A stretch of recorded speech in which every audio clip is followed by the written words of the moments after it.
mar siasa kaki wacho ni goye ni siasa then aparo ni kara waonge chik waonge gi katiba Kenya ka ngei ka koro ngato nyalo chiwo kamoninde to wacho ni VOJ ni kawuono kinya kamany ne kes nyaka tere court koro chieng ma sirikal manyielo biro to koro VOJ wacho ni ambe koro nyaka many ne Roslyn kechembe no manyana o kapani obro bedo gi sirikal kata madhi mbele to ka watiyo ko to gima owacho mar kanisa cha an gimoro sebet ka thaga kabisa.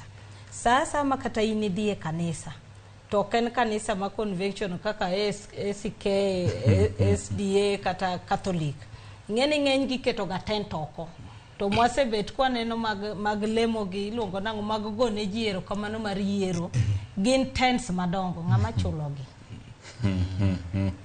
nkech okapani kanisa no nyalo keto tents madongo koro kwa wacho sani ni sirikal onge pesa kabisa makoro wadwaro nyaka manyo ushuru jok manok chudi to kara mag tents gi kombe gi ngama chulo Gima Roslyn kelo kanyo enia